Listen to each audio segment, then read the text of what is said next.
नमस्कार, मी अनिल जाधव. तुम्ही बघताय आपला अॅग्रोवन. अमेरिकेचा शेतीमाल भारत आयात करणार ही चर्चा कालपासून सुरू आहे. सोयाबीनची मग आयात होणार आहे का हा प्रश्न सोयाबीन उत्पादकांना पडलाय. कारण जर अमेरिकेचं सोयाबीन देशामध्ये आलं तर आपल्या देशातले सोयाबीन उत्पादक देशोधडीला लागतील. मग सोयाबीनविषयी नेमकी काय माहिती पुढे येते? अमेरिकेचं सोयाबीन खरंच भारतामध्ये आयात होणार आहे का? आणि या सगळ्या चर्चेचा या पुढच्या टप्प्यात आपल्या सोयाबीनच्या बाजारावर काय परिणाम होऊ शकतो या सगळ्यांचा आढावा आता आपण व्हिडिओतून घेणार आहोत. आता सुरुवातीला आपण हे जाणून घेऊया की नेमका या व्यापार कराराविषयीची काय चर्चा बाजारामध्ये सुरू आहे. अमेरिकेच्या वतीनं काय सांगण्यात आलं, आपलं भारत सरकारच्या वतीनं कालपासून काय सांगण्यात येत आहे. आता आपल्या सगळ्यांना माहिती आहे की अमेरिकेचे राष्ट्राध्यक्ष डोनाल्ड ट्रम्प यांनी सोमवारी रात्री जाहीर केलं की भारतासोबतचा व्यापार करार पूर्णत्वास आला आहे. आम्ही 50% 18% आयात शुल्क लागू करू आणि भारतानं 0% आयात दरानं अमेरिकेच्या वस्तू आयातीला परवानगी दिली आहे. अमेरिकेच्या कृषी मंत्र्यांनी जाहीर केलं होतं की भारत सरकारनं अमेरिकेतून शेतीमाल आयातीला आपली दारं खुली केली आहे. त्यामुळं अमेरिकेतील देशांचा फायदा होणार आहे. अमेरिकेतील शेतकऱ्यांचा माल हा भारतामध्ये आयात होणार आहे.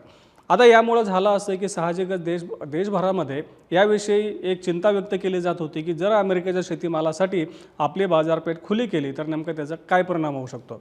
आता काल संध्याकाळी आपले जे वाणिज्य मंत्री पियुष गोयल त्यांनी एक पत्रकार परिषद घेतली होती. त्यानंतर आज त्यांनी लोकसभा आणि राज्यसभेमध्ये देखील याविषयी माहिती दिली की नेमकं या व्यापार कराराचं सध्या काय सुरू आहे. आता पियुष गोयल यांचं असं म्हणणं आहे की भारत सरकारनं शेती क्षेत्र खुलं केलेलं नाही आहे. शेतकऱ्यांच्या हिताचं संरक्षण भारत सरकारनं केलेलं आहे. पण दुसरीकडं अमेरिकेचे कृषी मंत्री आणि राष्ट्रपती काहीतरी वेगळंच बोलत आहेत. त्यामुळे दोन्ही देशांच्या पातळीवरून आपल्या शेती क्षेत्राविषयी जी काही माहिती पुढे येते त्यामध्ये आपल्याला विसंगती दिसते आणि त्यामुळेच आपल्या शेतकरी देखील सध्या चिंतेमध्ये असल्याचं दिसून येत आहे.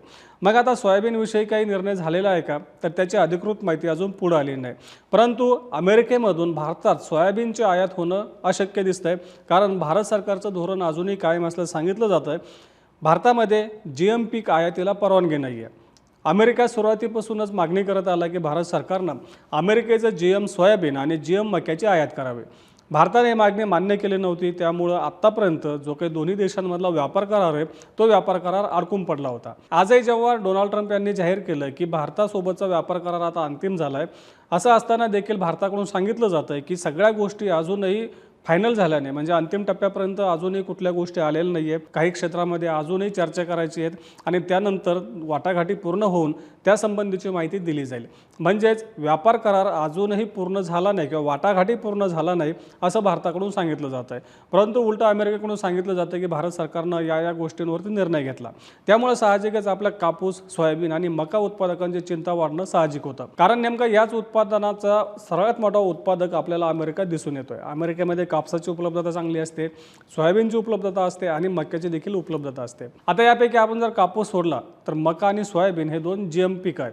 म्हणजे अमेरिकेमध्ये नॉन GM मका आणि सोयाबीनचं उत्पादन होत नाही. भारतामध्ये GM पिकांना परवानगी नाही आहे. त्यामुळे भारत सरकारनं आपली शेती व्यवस्था ही GM पिकांसाठी खुली करण्यामध्ये सुरुवातीपासून विरोध केला होता. आता अमेरिका जरी दावा करत असला तर भारत सरकारनं पुन्हा एकदा स्पष्ट केलं आहे की शेती क्षेत्र अमेरिकेच्या शेतीमालासाठी खुलं करण्यात आलं नाही. त्यातल्या त्यात सोयाबीन आणि मका याविषयी कुठला निर्णय झाला नाही असं या विषयातील जाणकार सांगतायत. म्हणजेच काय तर अमेरिकेतून जे काही GM सोयाबीन आहे ते देशामध्ये आयात होणार नाही हे तात्पुरतं तरी स्पष्ट होत आहे. आता जेव्हा या विषयीच्या डिटेल पुढे येतील तेव्हा आपल्याला अधिकच स्पष्टता येईल. परंतु सध्या तरी भारत सरकारनं या GM पिकांच्या पातळीवर कुठली तडजोड केली नाही असं सांगितलं जात आहे. मग आता नेमकं कोणत्या पिकांच्या बाबतीमध्ये अमेरिकेकडून दावा केला जातो, तर जाणकारांनी असं सांगितलं की कदाचित जो काही कापूस आहे कापसाच्या आयातीविषयी सरकार काहीशी सवलती देऊ शकतं. कारण तसंही भारतामध्ये सध्या कापसाची आयात सुरू केलेली आहे आणि भारत सरकारनं अर्थसंकल्पामध्ये जो काही अतिरिक्त लांब धाग्याचा कापूस आहे की ज्याची आयात अमेरिकेतून देखील काही प्रमाणात होते, या कापसाचा समावेश भारत सरकारनं विना आयात शुल्कामध्ये केलेला आहे. म्हणजे या कापसाच्या आयातीवर कुठलंही शुल्क लागत नाही. त्यासोबतच अमेरिकेतून आयात होणारं जे काही आपलं सुकामेवा आहे म्हणजे पिस्ता आहे किंवा इतर जे काही हेझलनट्स वगैरे आहेत त्यावरचं आयात शुल्क देखील भारत सरकारनं कमी केलं असं सांगितलं जातं, म्हणजे 0 केलं असं सांगितलं जातं. त्यासोबतच जे काही सोया तेल आहे, आता अमेरिकेमध्ये सोया तेलाचं उत्पादन कमी होतं. अमेरिका पूर्ण सोयाबीनची निर्यात जास्तीत जास्त करत असतो. आता अमेरिकेतून सोयातेलाची भारतात तशी होतच असते, परंतु अमेरिकेतून आयात होणारा सोयातेलाच्या आयात शुल्कामध्ये भारत सरकारनं सवलत दिल्याचं किंवा ते कमी केल्याचं सांगितलं जातं. म्हणजे या 2-3 महत्त्वाच्या, एकतर कापूस, त्यानंतर सोयातेल आहे, त्यानंतर सफरचंद आहे, सफरचंदावरचं देखील आयात शुल्क 0 केल्याचं सांगितलं जातं. म्हणजे अजूनही याविषयी अधिकृत माहिती पुढे आलेली नाही आहे. या विषयातले जे काही जाणकार आहेत किंवा या चर्चेच्या अनुषंगाने जे काही माहिती पुढे येते त्यातून ही माहिती मी तुम्हाला सांगतोय की या 4-5 गोष्टींच्या बाबतीत, या शेतीमालांच्या बाबतीमध्ये भारतानं अमेरिकेच्या मालाला सवलती दिल्या किंवा 0% आयात दराला परवानगी दिली असं सांगितलं जात आहे आणि हाच धागा पकडून अमेरिकेच्या कृषी मंत्र्यांनी तसं वक्तव्य केल्याचं सांगितलं जातं. भारत सरकारकडून अजूनही याविषयीची कुठलीही अधिकृत माहिती देण्यात आली नाही. त्यामुळे आपण जोपर्यंत या व्यापार कराराची पूर्ण माहिती येत नाही, जोपर्यंत भारत सरकार स्पष्टपणे सांगत नाही की आम्ही अमेरिकेच्या सोयाबीनसाठी आपली बाजारपेठ खुली केली, तोपर्यंत या गोष्टींवरती किंवा या चर्चांवरती विश्वास ठेवू नका. आता हे झालं व्यापार कराराविषयी. म्हणजे थोडक्यात काय तर अमेरिकेच्या शेतीमालासाठी, त्यातल्या त्यात आपल्या सोयाबीनसाठी आपली बाजारपेठ भारत सरकारनं खुली केली नाही हे सध्या तरी स्पष्ट होत आहे. मग आता या पुढच्या टप्प्यात या सगळ्या चर्चेच्या अनुषंगाने बाजारभाव कसा राहू शकतो? आता निश्चितच सध्या बाजारभावामध्ये जो काही ट्रेंड दिसून येतो तो ट्रेंड पुढच्या टप्प्यामध्ये देखील कायम राहण्याची दाट शक्यता आहे.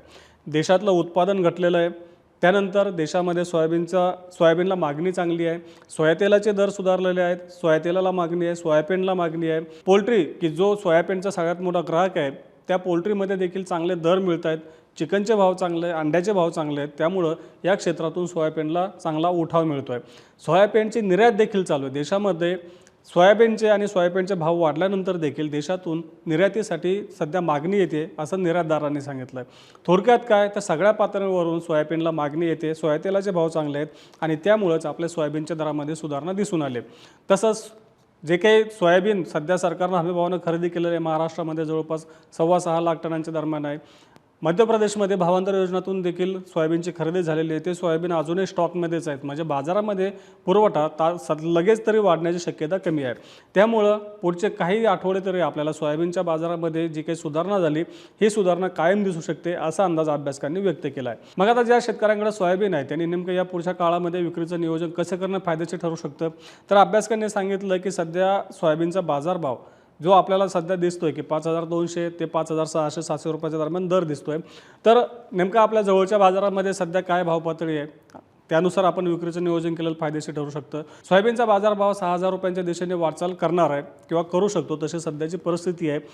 भारत सरकारनं अजूनही सोयाबीनच्या विषयी असा म्हणजे बाजारावरती नकारात्मक परिणाम होईल असा कुठलाही निर्णय घेतलेला नाही. त्यामुळे सोयाबीन बाजारातल्या ज्या काही फंडामेंटल्स आहे म्हणजे जे काही आपण त्याला मूलभूत घटक म्हणतो ते घटक सध्या तरी दरवाढीसाठी पूरक असल्याचं सांगितलं जात आहे. आफ्रिकेतून जे काही सोयाबीनची आयात केली जाते त्याविषयीच्या बातम्या आपल्यापर्यंत आल्याच असतील, परंतु आफ्रिकेमधून दरवर्षी सोयाबीनची आयात होत असते. आफ्रिकेतील काही देशातून जे काही सोयाबीनची आयात होते ती GM सोयाबीन नाही, ते देखील नॉन GM सोयाबीन आहे. जी आयात दरवर्षी होत असते 5 ते 6 लाख टनांच्या दरम्यान होत असते. गेल्या वर्षी झाली नव्हती कारण देशातले बाजारभाव खूपच कमी होते.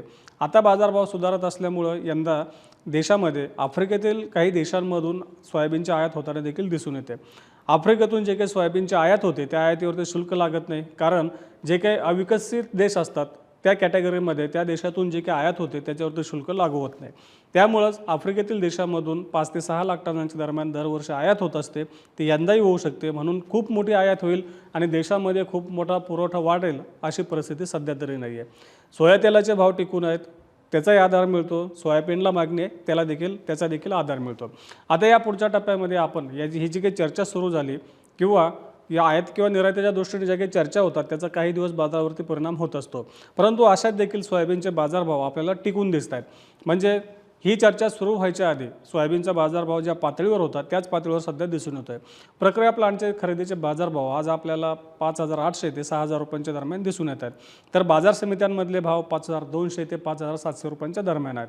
हे भाव पातळी याच्याकडे लक्ष ठेवावं. आपल्याला नेमका यातला कुठला दर आपल्या हातामध्ये घ्यायचा ते ठरवावं आणि त्यानुसार विक्रीचं नियोजन करावं.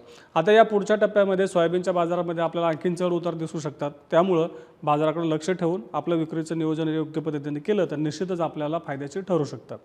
आता हे होतं सोयाबीनविषयी. आपण उद्या कापसावर म्हणजे आपल्या कापसाच्या भावावरती या सगळ्या घडामोडींचा कसा परिणाम होतोय त्याचा आढावा घेऊयात. रोज सायंकाळी 8 वाजता आपण मार्केट इंटेलिजन्स या सेगमेंटमधून शेतीमालाचा बाजारभाव, सरकारची धोरणं यांचा आढावा घेत असतो.